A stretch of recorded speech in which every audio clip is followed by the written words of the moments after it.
Students, welcome to KMPS classes. हम लोग यहाँ पर इलेक्ट्रोस्टैटिक्स में कूलम्ब्स लॉ के बेस क्वेश्चंस की बात कर रहे थे और अभी तक अपन ने लास्ट क्लास में जो बात की थी उसमें स्टेबल इक्विलिब्रियम से रिलेटेड बात की थी। इसी पर्टिकुलर टॉपिक को अपन कंटिन्यू कर रहे हैं। ध्यान से देखिएगा, समझने की कोशिश कीजिएगा। यहाँ पर अगर स्टेबल इक्विलिब्रियम है तो वहाँ हर हालत में ऑसिलेशन और SHM भी होगा, या तो ऑसिलेशन होगा या फिर SHM होगा। स्टेबल इक्विलिब्रियम अगर है तो पार्टिकल का मोशन या तो ऑसिलेशन या फिर SHM होगा। जैसे अगर याद हो आपको तो एक एग्ज़ाम्पल लिया था अपन ने कि एक बाउल है, बाउल के बॉटम पर बॉल रखी है। अब इस बॉल को अगर हल्का सा डिस्प्लेस कर दिया जाए बॉटम से, तो देखिए बॉटम पर ये इसका इक्विलिब्रियम स्टेबल इक्विलिब्रियम था। अगर बॉल को हल्का सा डिस्प्लेस करके छोड़ दिया जाएगा तो क्या होगा, ये बॉल जो है इस बॉटम के रेस्पेक्ट में लगातार कभी इधर ऑसिलेशन करती रहेगी। तो इस पॉइंट के रेस्पेक्ट में इसका लगातार ऑसिलेशन होता रहेगा। तो कहने का मतलब जहाँ पर स्टेबल इक्विलिब्रियम है तो पार्टिकल को अपनी पोजीशन से डिस्प्लेस करके फ्री करने पर वो ऑसिलेशन तो करेगा ही करेगा। अब ये ऑसिलेशन कब SHM होगा, इसके बारे में अपन बात कर सकते हैं। तो ये समझने की कोशिश करते हैं। वैसे SHM आपने पढ़ा हुआ है थोड़ा बहुत, तो आपको मेरे ख्याल से समझने में कोई प्रॉब्लम नहीं आएगी। देखिए क्या होता है कि अगर मान लीजिए ये कोई लाइन है और इस लाइन पर कोई पॉइंट है O, और इस O पॉइंट पर कोई पार्टिकल A रखा हुआ है, और ये जो पार्टिकल जो A है वो स्टेबल इक्विलिब्रियम कंडीशन में है। स्टेबल इक्विलिब्रियम कंडीशन में अगर ये है तो इस पार्टिकल को अपनी पोजीशन से हल्का सा अगर अपन ने डिस्प्लेस कर दिया, या तो राइट साइड में या फिर लेफ़्ट साइड में, तो यहाँ पर फ्री किए जाने के बाद ये पार्टिकल अपने आप को वापस O पॉइंट पर ले जाने की कोशिश करता है। तो कुल मिलाकर के इसकी टेंडेंसी ये होती है कि ये O पर वापस लौटना चाहता है, और O पर लौटने के लिए हर हालत में ये ऑसिलेशन करेगा।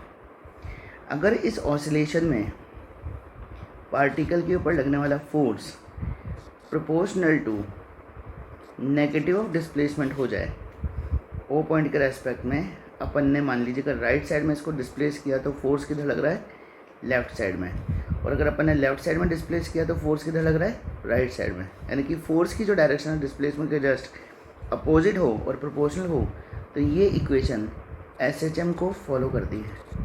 लेकिन SHM के लिए एक नेसेसरी कंडीशन है। इसको फर्दर अपन लिखना चाहें तो ऐसे लिख सकते हैं F = -kx। ये जो K है इसको अपन बोलते हैं फोर्स कांस्टेंट, और इस फोर्स का नाम है रीस्टोरिंग फोर्स। तो K को अपन रीस्टोरिंग फोर्स कांस्टेंट भी बोल सकते हैं। K की यूनिट होती है न्यूटन पर मीटर। K की यूनिट होती है न्यूटन पर मीटर। तो यहाँ पर फ़िलहाल तो आपको यही समझना है कि अगर कोई पार्टिकल स्टेबल इक्विलिब्रियम में है तो अपनी पोजीशन से डिस्प्लेस करने के बाद अगर इसको फ्री कर दिया जाएगा तो वो ऑसिलेशन तो करेगा ही करेगा। और अगर इस ऑसिलेशन में F प्रोपोर्शनल टू -x अगर आ जाए तो वहाँ पर SHM भी ये करेगा। SHM अगर अपन ने यहाँ पर देख लिया तो SHM का एक टाइम पीरियड का फार्मूला भी आपको ध्यान होना चाहिए। SHM में कोई पार्टिकल अगर SHM कर रहा है तो उसका टाइम पीरियड होता है T = 2π √m/k, जहाँ पर m पार्टिकल का मास है और k यहाँ पर फोर्स कांस्टेंट है। तो ये इतना आपको बेसिक नॉलेज होनी चाहिए SHM के बारे में, तभी अपन इलेक्ट्रोस्टैटिक्स में इसके क्वेश्चंस को सॉल्व कर पाएंगे। तो अब कुछ एग्जांपल्स अपन यहाँ पर ले रहे हैं SHM से रिलेटेड, ध्यान से देखिएगा। यहाँ पर क्वेश्चन ऐसे बन सकता है कि मान लीजिए ये है y एक्सिस, ये है x एक्सिस, यहाँ वाई एक्सिस पर कोई पॉइंट है, मान लीजिए ओ, ए ले लेते हैं इसको। यहाँ पर एक चार्ज रखा है -q 0, ए पॉइंट पर। यहाँ पर एक पॉइंट है बी, यहाँ पर भी एक चार्ज रखा है -q 0, ए पॉइंट पर। ये चार्ज भी फिक्स्ड है और ये चार्ज भी फिक्स्ड है। यहाँ पर ये हो गया ओरिजिन ओ, और यहाँ पर एक पॉइंट है, मान लीजिए सी, इसका कोऑर्डिनेट है x, 0,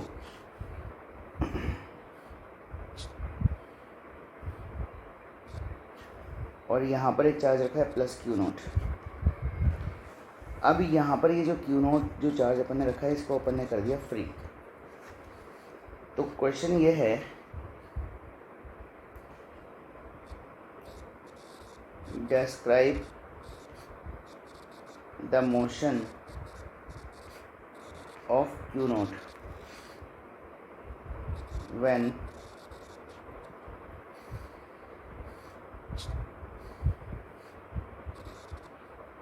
it is free to move। अगर अपन ने q0 को मोशन करने के लिए फ्री छोड़ दिया, तो ऐसी कंडीशन में q0 कैसा मोशन करेगा, ये अपन बात कर लेते हैं। तो अगर अपन बिल्कुल थ्योरेटिकली बात कर रहे हैं, तो ये बोल सकते हैं कि ये जो q0 है, इसके ऊपर फोर्सेस कहाँ कहाँ लग रहे हैं, कैसे कैसे लग रहे हैं। तो q0 के ऊपर जो फोर्स है, पहला फोर्स ये ए पॉइंट पर जो -q0 चार्ज है, -q चार्ज है, वो इसके ऊपर अपनी तरफ लगा रहा है। इस फोर्स को मैं नाम देता हूँ F। F की वैल्यू कितनी होगी, तो F की वैल्यू होगी K का मतलब 1/4πε0 Q0 अपॉन A से लेके C तक की डिस्टेंस। तो वो C का कोऑर्डिनेट है x, A का y कोऑर्डिनेट है a, तो यहाँ पर डिस्टेंस हो जाएगी a² + x²। भाई सीधी सी बात यही है कि यहाँ पर एक राइट ट्रायंगल बन रहा है, देखो ध्यान से। ये पॉइंट अपना A है, ये O है और ये C है। ये A, ये O और ये C, मैंने इसको यहाँ पर प्लॉट कर दिया है। ये A से लेके O तक की डिस्टेंस तो है स्मॉल है, और O से लेके C की डिस्टेंस है x। तो कुल मिलाकर के डिस्टेंस हो जाएगी a² + x²। तो वही मैंने यहाँ पर लिखा है, A से C की डिस्टेंस √a² + x²। तो स्क्वायर करेंगे तो ये वैल्यू आ जाएगी आपके सामने। सिमिलरली यहाँ पर इस पर्टिकुलर में अगर अपन B की वजह से C पर फोर्स देखें, तो ये फोर्स भी आपको F मिलेगा। तो q0 के ऊपर फोर्सेस दो लग रहे हैं, F और F दोनों अलग अलग डायरेक्शंस में हैं। तो एक काम करते हैं अपन कि यहाँ पर इस एंगल को थीटा बोल देते हैं, तो ये वाला एंगल भी हो जाएगा थीटा। अब यहाँ पर क्वेश्चन ये हो गया अपने पास में कि दो फोर्सेस हैं F और F, और दोनों के बीच में एंगल है 2 थीटा। तो यहाँ पर रिजल्टेंट फोर्स F नेट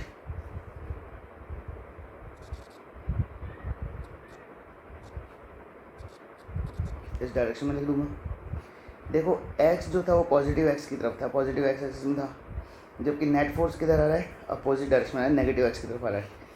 तो मैं यहाँ पर इसको साइन को भी मेंशन अगर करूँ, तो F = मैं लिखूँगा माइनस, या एक सेकंड आप इसको रहने दीजिए। F नेट की वैल्यू पहले तो आप लिख दीजिए 2F cos थीटा। ये 2F cos थीटा कैसे आया, तो आपको पता है कि दो वेक्टर्स अगर सेम मैग्नीट्यूड के हैं और दोनों के बीच में अगर एंगल फाई है, तो इनका रिजल्टेंट 2A cos φ/2 होता है। ये वेक्टर का बेसिक फार्मूला है। यहाँ पर F और F के बीच में एंगल है टोटल 2 थीटा, तो कुल मिलाकर के 2F cos 2θ/2 मैंने लिख दिया यहाँ पर। F नेट की वैल्यू 2 की जगह 2, F की जगह 4πε0 Q0 अपॉन a² + x²। जो F का बेसिक रिजल्ट आया था वही मैंने लिख दिया यहाँ पर। cos थीटा की वैल्यू कितनी, तो cos थीटा की वैल्यू देखो, इस ट्राइंगल में ये वाला एंगल है कि थीटा, बेस हो गया x, हाइपोटेन्यूस है इतना, तो मैंने लिया x अपॉन √a² ए स्क्वायर प्लस एक्स स्क्वायर। तो कुल मिलाकर के नेट फोर्स की वैल्यू यहाँ पर आपको मिल गई कितनी, 2q x upon 4πε0 A square plus X square raise power 3/2। यहाँ पर इस पर्टिकुलर में एक छोटी सी बात और सुनिए कि देखिए हमने पार्टिकल को रखा था किधर, पॉजिटिव एक्स की तरफ रखा था, लेकिन फोर्स किधर लग रहा है, नेगेटिव एक्स में। ये पार्टिकल जब आगे जाएगा सी पॉइंट से ओ तक पहुँचेगा तो यहाँ से यहाँ तक जाने में ये वेलोसिटी गेन कर चुका होगा। वेलोसिटी गेन कर चुका होगा तो यहाँ पर आने के बाद इसके ऊपर लगने वाला नेट फोर्स 0 तो होगा, क्योंकि ये -q और ये -q दोनों इसको अपनी तरफ खींचेंगे इस तरीके से। तो कुल मिलाकर के नेट फोर्स तो 0 हो जाएगा, लेकिन अपनी वेलोसिटी की वजह से पार्टिकल आगे जाएगा। अपनी वेलोसिटी की वजह से पार्टिकल अगर आगे जाएगा तो उसके ऊपर फोर्स जो है एक इधर और एक इधर लगेगा। कुल मिलाकर के नेट फोर्स की डायरेक्शन आपकी बार इधर आएगी।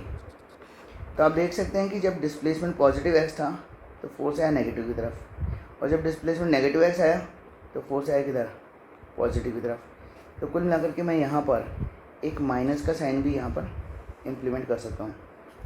तो फाइनली मेरे पास में एफ नोट की वैल्यू होगी -2q0 x upon 4πε0 A square plus X square की पावर 3/2। इतनी वैल्यू आने के बाद मुझे ये तो समझ में आ गया कि पार्टिकल का मोशन SHM नहीं है, पार्टिकल का मोशन ऑसिलेशन है। क्यों? क्योंकि ये f बराबर -kx को फॉलो नहीं कर रहा है। f प्रोपोर्शनल टू -x नहीं है। यहाँ पर f में x भी आ रहा है न्यूमरेटर में और डिनोमिनेटर में ये भी आ रहा है। तो कुल मिलाकर के इस सिचुएशन को ध्यान में रखते हुए मैं ये बोलूँगा कि पार्टिकल का मोशन जो है कैसा है, ऑसिलेशन है अबाउट पॉइंट O पॉइंट को अगर आप ध्यान से देखें तो ये एक स्टेबल इक्विलिब्रियम वाली कंडीशन आपको दिखाई देगी। इसी पर्टिकुलर क्वेश्चन में अगर ये कंडीशन मेंशन होती कि x की वैल्यू a से बहुत छोटी है, अगर x की वैल्यू a से बहुत छोटी होती तो a square plus X square को मैं अप्रॉक्सीमेटली a स्क्वायर लिख देता।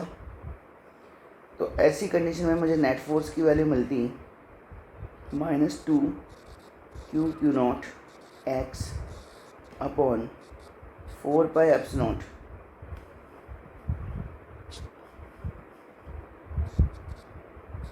a3।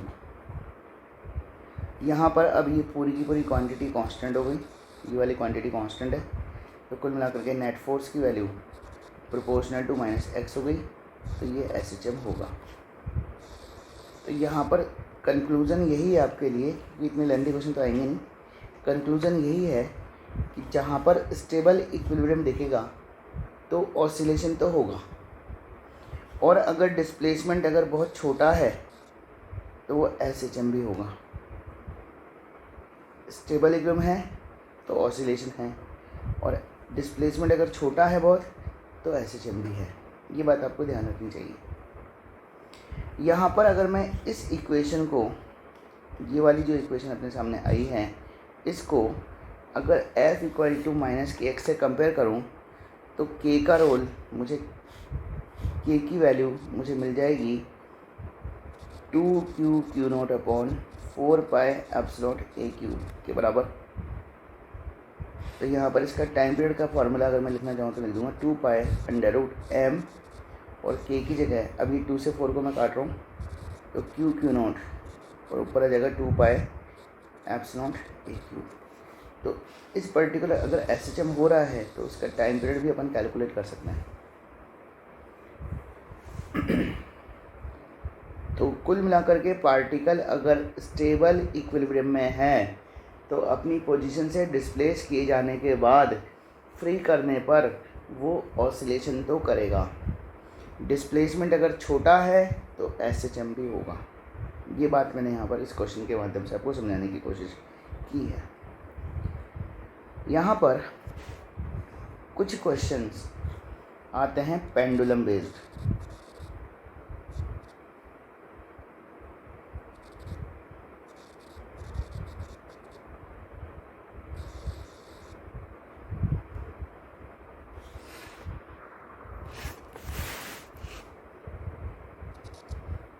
Pendulum based questions.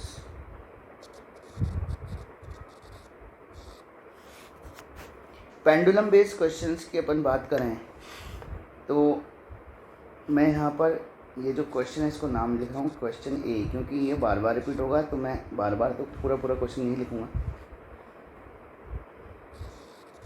तो रेफरेंस के लिए याद रखिएगा, जब भी मैं क्वेश्चन ए बोलूँ तो उसकी लैंग्वेज ये है। ये एक रिजिड सपोर्ट है जिसका यहाँ पर ये पॉइंट ऑफ सस्पेंशन है। इससे दो थ्रेड्स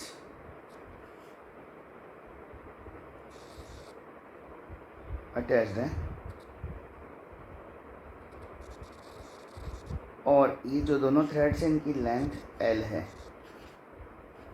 यहाँ पर इन दोनों थ्रेड्स के जो बॉटम है इनके ऊपर दो बॉब्स कनेक्टेड हैं।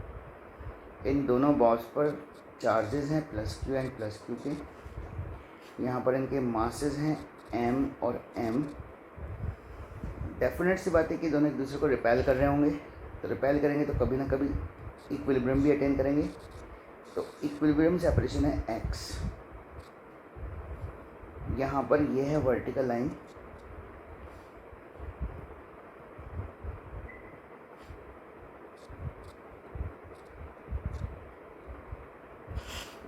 तो इक्विलिब्रियम कंडीशन में वर्टिकल लाइन जो है वो एक थ्रेड के साथ में थीटा एंगल फॉर्म कर रही है।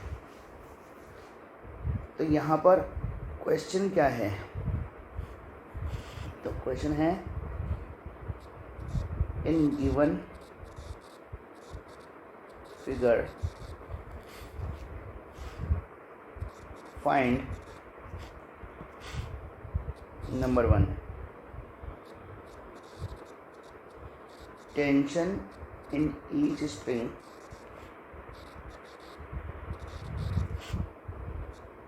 in equilibrium condition।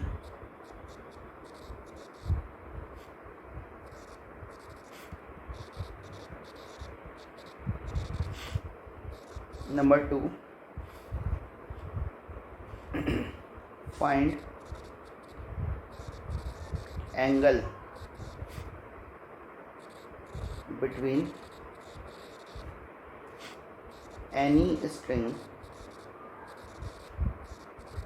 and vertical direction in equilibrium। और तीसरा यहाँ पर है find equilibrium separation between the bobs where x is very very less than L. ये कंडीशन भी जरूरी है, बाद में समझाऊंगा क्यों। ये 3 क्वेश्चंस बेसिक हैं और इसमें और भी क्वेश्चंस आते रहेंगे, लेकिन फ़िलहाल ये 3 क्वेश्चंस अपन यहाँ पर डिस्कस कर रहे हैं, ध्यान से देखिएगा। तो एक्चुअली क्या हो रहा है यहाँ पर, अगर अपन सॉल्यूशन की बात करें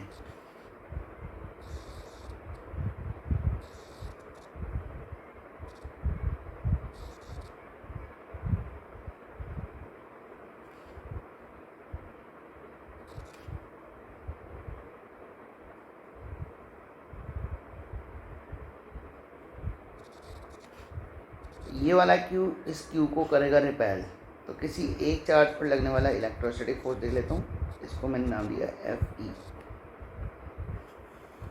यहाँ पर ग्रेविटी अपना वर्क करेगी तो कुल मिला करके इसी चार्ज के ऊपर एक फोर्स mg भी लगेगा डाउनवर्ड डायरेक्शन में, और इसी पर्टिकुलर चार्ज पर या स्ट्रिंग पर एक टेंशन लगेगा T। टेंशन की डायरेक्शन अपोजिट डायरेक्शन होती है, आपको पता है, लेकिन ये वाला टेंशन इन दोनों फोर्सेस के अपोजिट लगेगा। ये वाला एंगल होगा थीटा।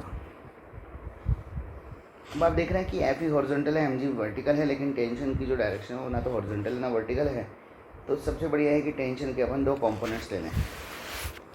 तो टेंशन का एक कंपोनेंट अपन ने ले लिया वर्टिकल डायरेक्शन में और एक कंपोनेंट अपन ले लेंगे हॉरिजॉन्टल डायरेक्शन में। ये एंगल अगर थीटा है तो ये वाला एंगल भी थीटा होगा। तो टेंशन का ये कंपोनेंट है T cos थीटा और ये आ जाएगा T साइन थीटा। टेंशन के कंपोनेंट्स अगर आ गए हैं और इक्विलिब्रियम कंडीशन अगर है तो in equilibrium T sine theta जो है वो बैलेंस करेगा इलेक्ट्रोस्टैटिक फोर्स को। तो मैं इसको फिलहाल तो ऐसे ही लिख देता हूँ। ये हो गई equation number 1। T cos theta जो है ये बैलेंस करेगा एम जी को। ये हो गई इक्वेशन नंबर 2। अब यहाँ पर अपने जो क्वेश्चंस हैं उनको एक एक करके पढ़ते जाएंगे और उनको सॉल्व करते जाएंगे। पहला क्वेश्चन है टेंशन इन ईच स्ट्रिंग। तो यहाँ पर इस दो इक्वेशन से मैं टेंशन की वैल्यू कैसे कैलकुलेट करूँ। तो फर्स्ट क्वेश्चन का जवाब मैं दे रहा हूँ, ध्यान से देखिएगा। एक रिजल्ट तो मेरे पास में आ सकता है कि साहब टी साइन थीटा की वैल्यू एफ ई के बराबर है, तो इसलिए टी जो होगा वो F E upon M G होगा। एक आंसर मैं ये भी दे सकता हूँ कि साहब टी कॉस थीटा जो है वो एम जी के बराबर है, इसका मतलब टी की value M G upon cos theta होगी।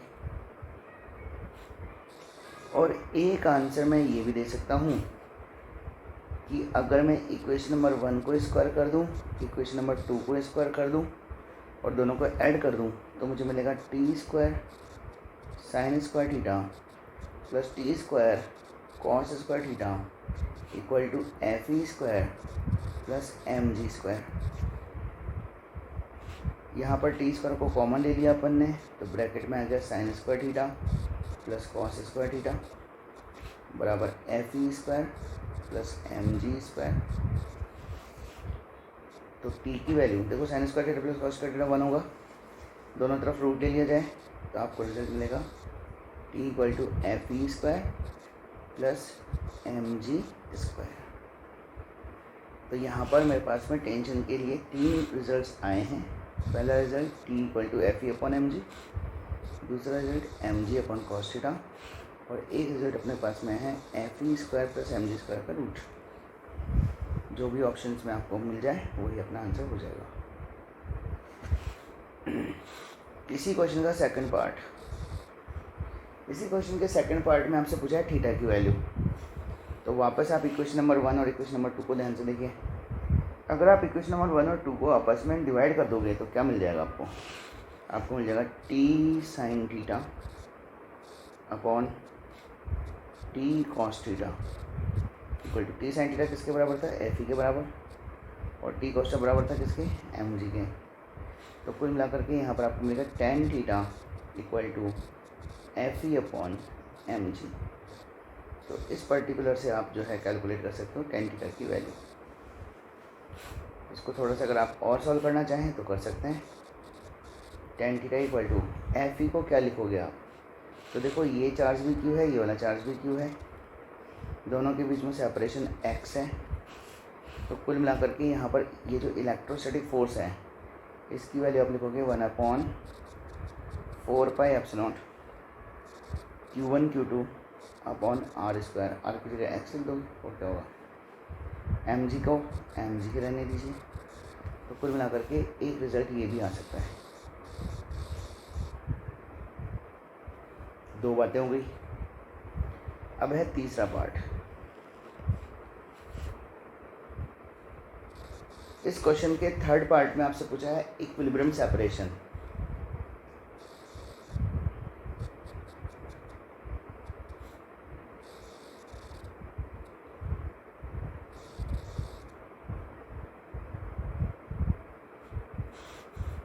एल की वैल्यू क्वेश्चन में बोली गई है एक्स से बहुत बड़ी है। ये डायग्राम को समझाने के लिए मैंने इसको डायग्राम को थोड़ा सा बड़ा बनाया है, लेकिन वास्तव में ये जो डायग्राम है इसमें एक्स की वैल्यू एल के रेस्पेक्ट में बहुत ही छोटी है। ये क्वेश्चन में ही गिवन है, x is very very less than L.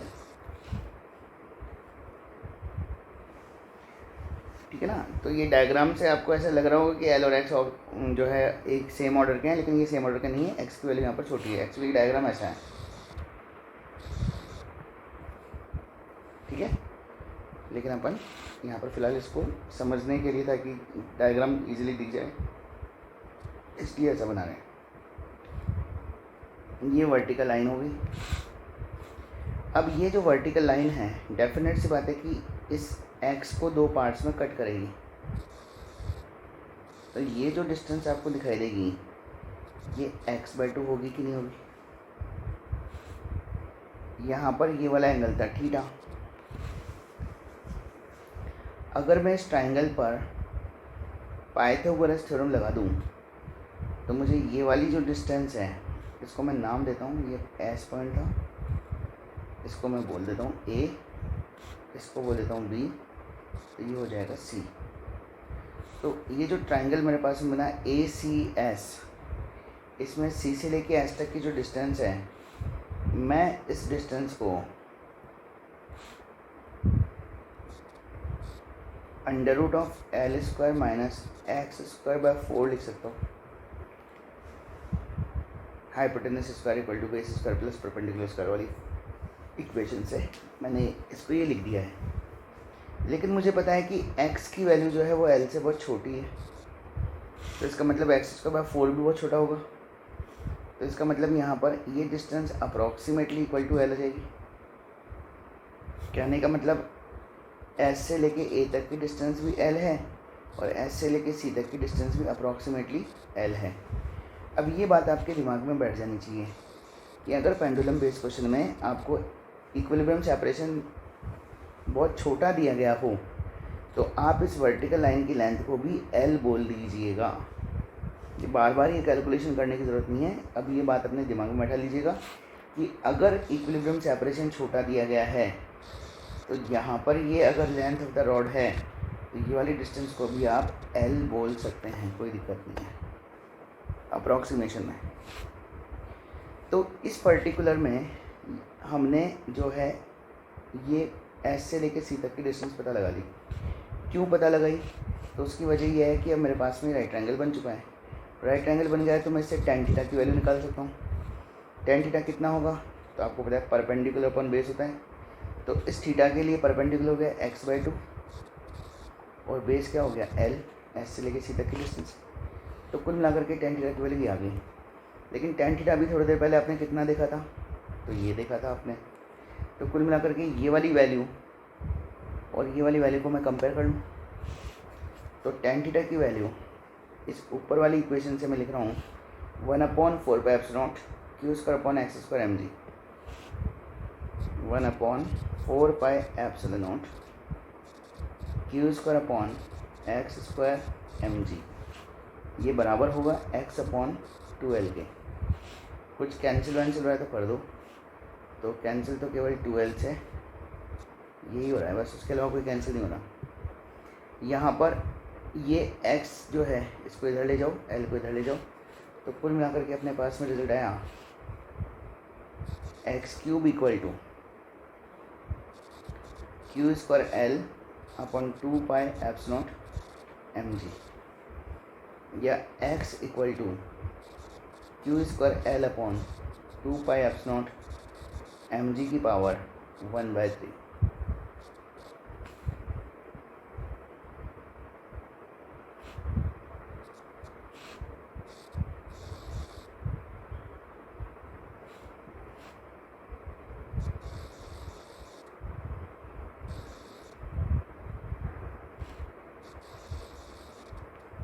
ये रिज़ल्ट जो है इम्पॉर्टेंट रिज़ल्ट है और ये डायरेक्टली भी अपन यूज़ कर सकते हैं। तो कुल मिलाकर के यहाँ पर अपन ने अभी तक पेंडुलम बेस्ड क्वेश्चंस का एक बेसिक क्वेश्चन सॉल्व किया है, जिसमें दो पर्टिकुलर बॉब्स जिनके चार्जेस QQ थे, मासेस MM थे, इनको हमने हैंग कर दिए same point of suspension S से। और यहाँ पर x very very greater than L था, तो हमने यहाँ पर टेंशन पता लगाया, हमने यहाँ पर इक्विलिब्रियम सेपरेशन पता लगाया और हमने यहाँ पर वर्टिकल के साथ में किसी स्ट्रिंग का एंगल पता लगाया। तो ये एक पर्टिकुलर क्वेश्चन एक स्टैंडर्ड क्वेश्चन है, इसके रिजल्ट्स भी स्टैंडर्ड होंगे, इनको आपको ध्यान रखना है। अब यहाँ पर इसी पर्टिकुलर में क्वेश्चन ऐसे आ सकता है,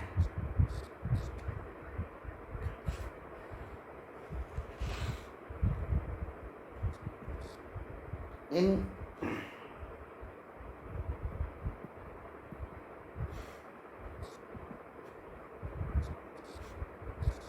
In question A, if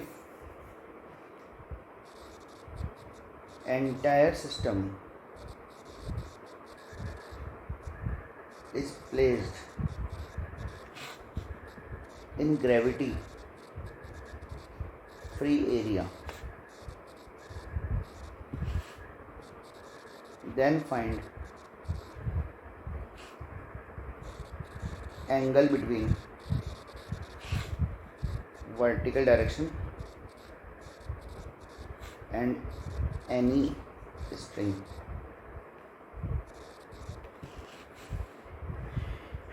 अगर आपने इस पर्टिकुलर को ग्रेविटी फ्री एरिया में रख दिया तो क्या होगा? तो भाई अगर पूरे सिस्टम को आपने अगर ग्रेविटी फ्री एरिया में रख दिया तो देखिए ग्रेविटी कर क्या रही थी, पहले तो ये समझें अपन थ्योरेटिकली। यहाँ पर ये जो दोनों मासेस थे, ये जो दोनों बॉब्स थे, उनके ऊपर एक के ऊपर लग रहा था फोर्स एफ इधर, दूसरे के ऊपर लग रहा था फोर्स एफ इधर। ये दोनों फोर्सेस क्या कर रहे थे, इसको, इस स्ट्रिंग को स्ट्रेट बनाने की कोशिश कर रहे थे कि नहीं कर रहे थे? भाई थोड़ी देर के बाद में स्ट्रिंग यहाँ चली जाती, फिर ऐसे चली जाती। तो कुल मिलाकर के ये एफ ई वाले जो फोर्सेस थे यहाँ पर, ये इन दोनों स्ट्रिंग्स को हॉरिजॉन्टल बनाने की कोशिश कर रहे थे दोनों को। एम जी ने क्या किया? एम जी जो है अब इसको ऊपर जाने से रोक रही है स्ट्रिंग को। तो कुल मिलाकर के एम जी ही है जिसने इसको हॉरिजॉन्टल नहीं होने दिया। लेकिन अगर अपन ने ग्रेविटी फ्री एरिया में रख दिया इसको, तो ग्रेविटी फ्री एरिया में क्या होगा, ये एम जी हो गया ख़त्म। और एम जी जैसे ही ख़त्म हो जाएगा तो यहाँ पर केवल एफ ई फोर्स लग जाएगा। और ये दोनों एफ ई फोर्स क्या करेंगे, तो ये दोनों एफ ई फोर्स, ये पॉइंट ऑफ सस्पेंशन है, तो ये पॉइंट ऑफ सस्पेंशन मैंने यहाँ पर बना दिया। इन दोनों स्ट्रिंग्स को जिनकी लेंथ एल और एल है, एक स्ट्रिंग को यहाँ पर ले जाएगा, एक स्ट्रिंग को यहाँ ले जाएगा। ये एल डिस्टेंस और ये एल डिस्टेंस, यहाँ पर ये एफ ई फोर्स इधर आ जाएगा और ये वाला एफ ई फोर्स इधर आ जाएगा, क्योंकि एफ ई को बैलेंस करने के लिए कोई फोर्स एक्स्ट्रा बचा नहीं है। तो कुल मिलाकर के स्ट्रिंग्स कैसी हो जानी चाहिए, हॉरिजॉन्टल हो जानी चाहिए। अगर ये हॉरिजॉन्टल हो जाएंगी तो यहाँ पर पूछा है angle between vertical direction any point in string. तो वर्टिकल डायरेक्शन ये होगी, तो वर्टिकल की डायरेक्शन और एक स्ट्रिंग के बीच में एंगल हो जाएगा 90 डिग्री। दोनों स्ट्रिंग्स के बीच में एंगल पूछा जाएगा तो 180 डिग्री हो जाएगा। यहाँ पर इसको मैंने थ्योरेटिकली तो आपको समझाने की कोशिश की है। अब वैसे देख लीजिएगा न्यूमेरिकली। न्यूमेरिकली अभी थोड़ी देर पहले आपने पढ़ा था टेन थीटा। टेन थीटा की वैल्यू थी कितनी, सॉरी, टेन थीटा की वैल्यू कितनी थी? तो टेन थीटा की वैल्यू थी F E upon M G. Tan theta की वैल्यू थी F E upon M G.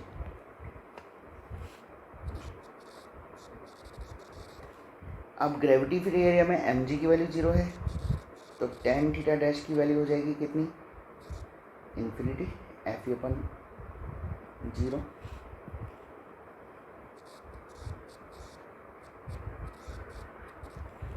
Tan theta dash की वैल्यू अगर इन्फिनिटी है तो थीटा डैश कितना होगा, तो ये 90 डिग्री हो जाएगा। थीटा क्या था, वर्टिकल और एक स्ट्रिंग के बीच में बनने वाला एंगल ही तो था। थीटा क्या था, वर्टिकल और स्ट्रिंग के बीच में बनने वाला एंगल। तो कुल मिलाकर के यहाँ पर इस पर्टिकुलर केस में हम न्यूमेरिकली भी इसको बता सकते हैं कि 90 डिग्री का एंगल हो जाएगा वर्टिकल और स्ट्रिंग के बीच में, और थ्योरेटिकली भी बता सकते हैं। ये दोनों एफ ई फोर्स क्या करना चाहते हैं, ये एफ ई फोर्स इन दोनों चार्जेस के बीच में डिस्टेंस को मैक्सिमम करना चाहते हैं। और डिस्टेंस मैक्सिमम कब होगी, जब ये दोनों स्ट्रिंग्स जो हैं फाइनली इधर और इधर यानी कि बिल्कुल एक दूसरे के अपोजिट हो जाएं। और अपोजिट हो जाएंगे तो डेफिनेट सी बात है एंगल हो जाएगा 90 डिग्री का। यहाँ पर क्वेश्चन ये भी आ सकता है कि बताइए इस कंडीशन में find tension in each string in above condition. अब इसी कंडीशन में अगर आपको टेंशन कैलकुलेट करना है तो भाई देखो सीधी सी बात ये है कि ये स्ट्रिंग सीधी हो चुकी है। पहली बात, ये पॉइंट ऑफ सस्पेंशन है, यहाँ पर एक बॉब और ये दूसरी बॉब, यहाँ पर एफ ई लग रहा है, यहाँ पर भी एफ ई लग रहा है। ये दोनों एफ ई की वजह से क्या होगा, इस स्ट्रिंग में टेंशन क्रिएट होगा, टी इधर और इसका टी इधर। तो कहने का मतलब टी की वैल्यू जो है वो एफ ई के बराबर होगी। एफ ई कितना है, तो वही देखो यहाँ से लेके यहाँ तक की टोटल डिस्टेंस एल की बजाय 12 हो जाएगी क्या।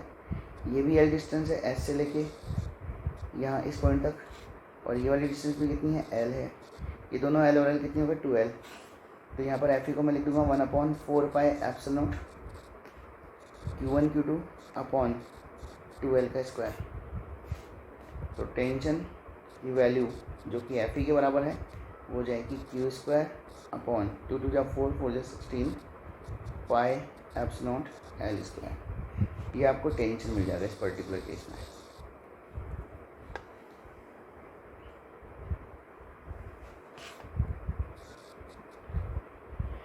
अगर इस पर्टिकुलर क्वेश्चन में आपसे ये बोला जाए कि जो क्वेश्चन ए है उसका पूरा का पूरा सिस्टम एक लिक्विड में हमने डिप कर दिया, तो क्या होगा। If entire system of question A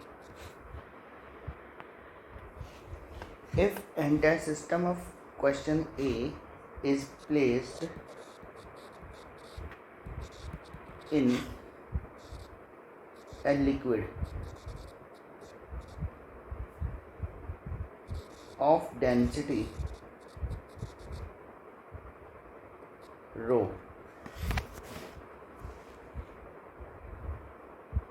then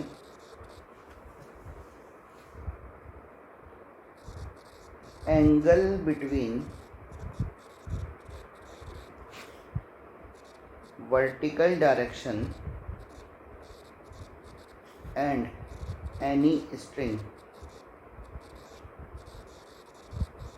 remains the same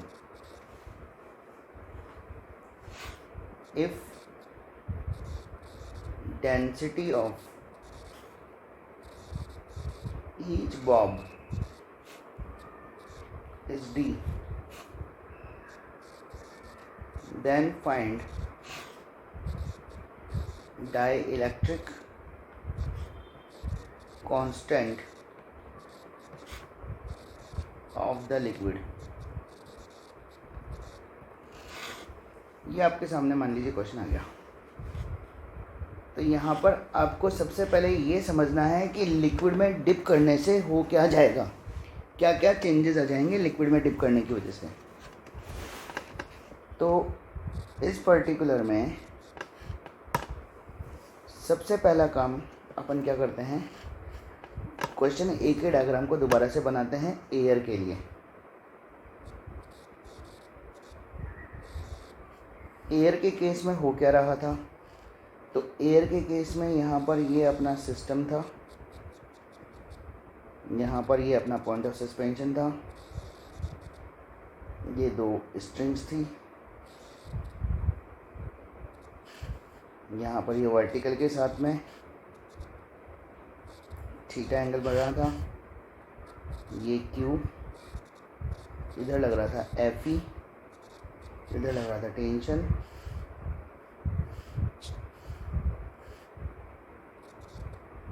इधर लग रहा था एम जी। यहाँ पर अपन ने टेंशन के कंपोनेंट लिए थे और अल्टीमेटली अपने पास में रिजल्ट आया था T sine theta F E के बराबर था और टी कॉस थीटा जो था वो एम जी के बराबर था।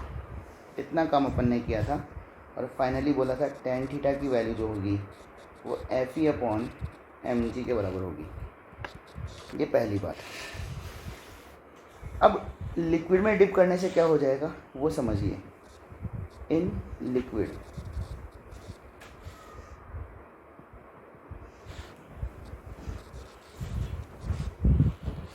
लिक्विड के केस में एक्चुअली क्या होगा, ये जो पूरा सिस्टम अपन ने लिक्विड में अगर डिप कर दिया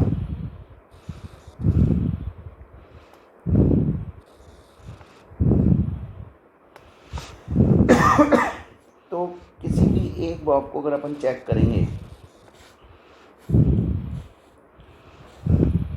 तो जो इलेक्ट्रोस्टैटिक फोर्स है वो अब एफ ई की जगह एफ ई डैश हो जाएगा, क्योंकि लिक्विड अपने आप एक मीडियम है और मीडियम में तो नेट फोर्स चेंज होगा। तो इस एफ ई डैश को मैं लिख दूँगा F E upon epsilon R, जहाँ पर एप्सिलॉन आर क्या है, मीडियम की डाइलेक्ट्रिक कांस्टेंट की वैल्यू है। दूसरी बात क्या होगी, एम जी है, तो एम जी तो जैसे पहले लग रहा था वैसे का वैसे लगेगा, इसमें कोई चेंज आने वाला नहीं है।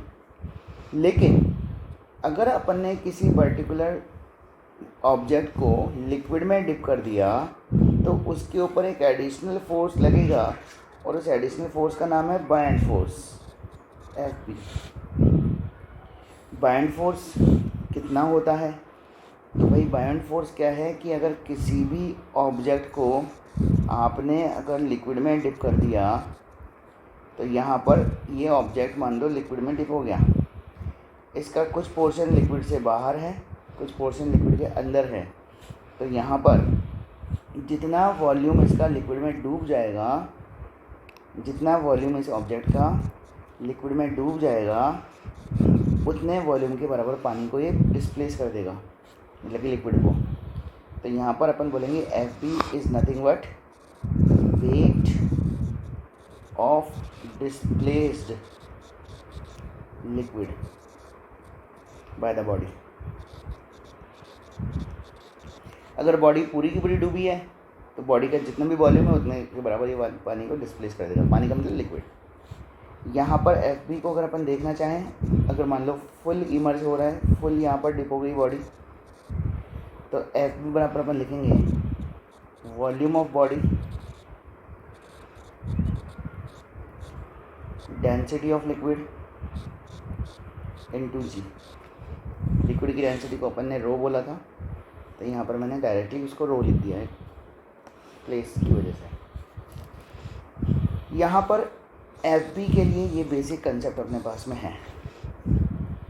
अब अगर इलेक्ट्रोस्टैटिक फोर्स भी चेंज हो गया, नया फोर्स एफ बी भी इसमें इंट्रोड्यूस हो गया, तो डेफिनेट सी बात है कि जो टेंशन है वो भी चेंज हो जाएगा। मैं इस टेंशन को लिखूँगा टी डैश। लेकिन क्वेश्चन में मेंशन किया हुआ है कि थीटा की वैल्यू सेम रहनी चाहिए। क्वेश्चन की जो कंडीशन है वो यही है कि यहाँ पर डायरेक्शन जो है, angle between vertical direction and any string remain same. तो कुल मिलाकर के इक्विलिब्रियम पोजीशन में थीटा की वैल्यू में कोई चेंज नहीं आया है। ये थीटा अगर यहाँ पर है तो ये वाला थीटा भी होगा।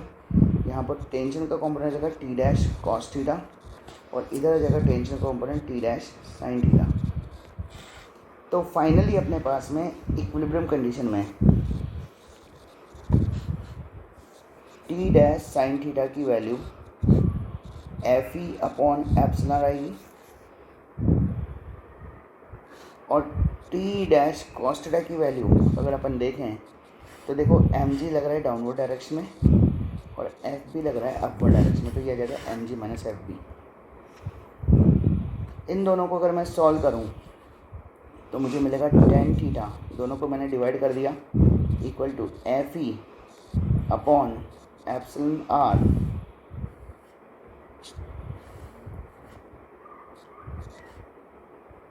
Into M G minus F B. तो टेन थीटा की वैल्यू अपने पास में आ गई। पहले टेन थीटा की वैल्यू थी F E upon M G equation number 1 में, इसको अपन इक्वेशन नंबर 2 बोल देते हैं। यहाँ पर आपको पता है कि जो पुराना वाला टेन थीटा है और जो नया वाला टेन थीटा है दोनों बराबर हैं, तो मैं यहाँ पर लिख दूँगा इक्वेशन 1 और 2 से F E upon M G जो है वो बराबर होगा F E upon epsilon times of M G minus F E के, एफ बी के, सॉरी कैंसिल हो रहा है, कुछ कैंसिल कर दो तो एफ ई से एफ ई कैंसिल हो गया। तो एप्सिलॉन आर की वैल्यू आपको मिल जाएगी M G upon M G minus F B. तो डाइलेक्ट्रिक कांस्टेंट इस इक्वेशन से आपको मिल सकता है। अब इसको अगर अपन थोड़ा सा और सॉल्व करना चाहें तो कर सकते हैं, ध्यान से देखिएगा कैसे। M G is the weight of the bobs. अगर एक बॉब का वॉल्यूम v है तो m की वैल्यू होती है वॉल्यूम इंटू डेंसिटी। बॉब की डेंसिटी यहाँ पर अपन ने बोली है density of each Bob is d। तो कुल मिलाकर के यहाँ पर mg को मैं लिखूँगा volume of the bob into density of Bob into g। यहाँ पर बॉडी पूरी इमर्स्ड है, डिप कर रही है लिक्विड के अंदर, तो बाइंड फोर्स की वैल्यू कितनी लिखूँगा, volume of the bob into density of liquid into G. ये दोनों वैल्यूज़ यहाँ पर सब्स्टिट्यूट कर रहा हूँ, ध्यान से देखिएगा। तो tan थीटा की वैल्यू आपको मिलेगी कितनी, सॉरी एप्सिलॉन की वैल्यू मिलेगी कितनी आपको, तो mg की जगह आप लिख दोगे vdg, फिर वापस vdg माइनस fb की वैल्यू है v रो जी। vg आपस में कैंसिल हो गए, तो d minus D upon D minus rho आपको वैल्यू मिल जाएगी। यहाँ पर रिज़ल्ट कुछ भी आए, आप सिर्फ इतनी सी बात ध्यान रखिएगा कि अगर आपने किसी सिस्टम को इलेक्ट्रोस्टैटिक कंडीशन में अगर आपने किसी लिक्विड में डिप कर दिया है, तो यहाँ पर एक तो क्या होगा, इलेक्ट्रोस्टैटिक फोर्स की वैल्यू चेंज हो जाएगी, और दूसरा एक नया फोर्स आ जाएगा जिसका नाम है बाइंड फोर्स। तो ये बाइंड फोर्स के कंसेप्ट बताने के लिए मैंने एक क्वेश्चन आपको समझाने की कोशिश की है। तो ये दो बातें आपके दिमाग में चली जानी चाहिए। यहाँ पर इसी पेंडुलम बेस्ड क्वेश्चन में कई बार क्वेश्चन ऐसा आ जाता है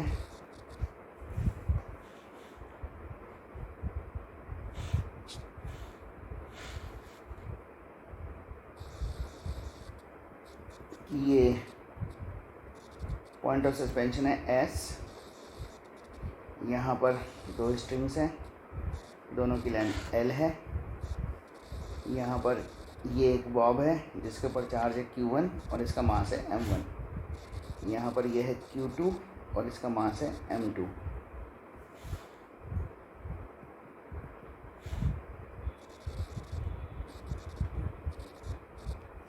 अब इस पर्टिकुलर में आपसे बोला गया कि इक्विलिब्रियम कंडीशन में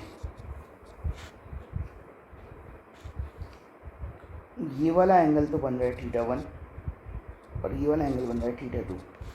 ये जो डायग्राम बनाया है वो इक्विलिब्रियम कंडीशन का बनाया है।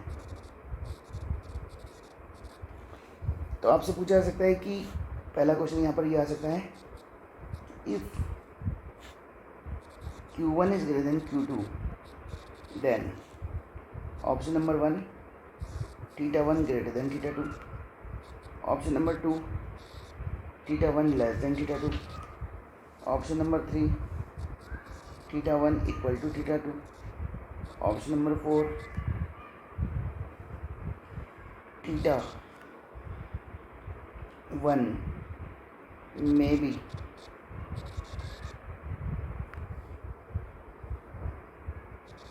Equal to θ2। तो भाई यहाँ पर बात ये है कि Q1 और Q2 में अलग अलग वैल्यू होने से क्या हो जाएगा, तो देखते हैं लेकिन क्या होता है। Q2 के ऊपर फोर्स जो लग रहा है इलेक्ट्रोस्टैटिक फोर्स Fe, इसकी वैल्यू मैं कितनी लिखूंगा, तो ये लिखूंगा 1/4πε0 Q1 Q2 अपन r²। Q1 पर लगने वाला फोर्स कितना लिख दूंगा मैं, इलेक्ट्रोस्टैटिक फोर्स Fe बराबर यहाँ पे लिख दूंगा 1/4πε0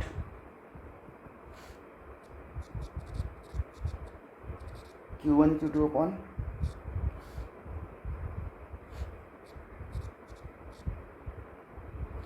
r²।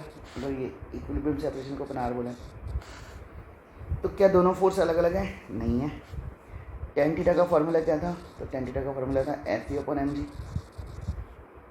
मासेस के बारे में कुछ नहीं बोला गया इस क्वेश्चन में, इसका मतलब मासेस सेम है, इलेक्ट्रोस्टैटिक फोर्स दोनों के ऊपर सेम है, तो कुल मिलाकर के θ1 की वैल्यू θ2 के बराबर होगी। इसका मतलब ये वाले जो थीटाज हैं वो चार्ज के मैग्नीट्यूड पर डिपेंड नहीं करते हैं। इसी में सेकंड क्वेश्चन क्या बन सकता है, तो सेकंड क्वेश्चन ये बन सकता है कि if M1 is greater than M2 then option number 1 θ1 greater than θ2, θ1 less than θ2, θ1 equal to θ2, θ1 can not be equal to θ2। तो यहाँ पर ये क्वेश्चन अगर आपके सामने आ जाए तो क्या करोगे, तो सीधा सीधा फार्मूला लगाओ, tan थीटा बराबर Fe/mg। Fe दोनों के ऊपर सेम लग रहा है, तो कुल मिलाकर के tan थीटा जो है वो प्रोपोर्शनल है 1/m के। जिसका मास ज़्यादा होगा डेफिनेट सी बात है उसका थीटा कम होगा।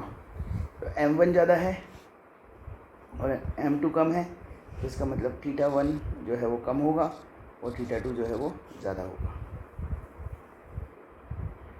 जो ज़्यादा हैवी ऑब्जेक्ट है वो कम दूर जाएगा और जो हल्का ऑब्जेक्ट है वो दूर चला जाएगा। यही कंसेप्ट यहाँ पर अपन ने अप्लाई किया। तो थीटा जो है चार्ज पर तो डिपेंड नहीं करता है, लेकिन थीटा मास पर डिपेंड करता है। ये बात मैंने आपको समझाने की कोशिश की है।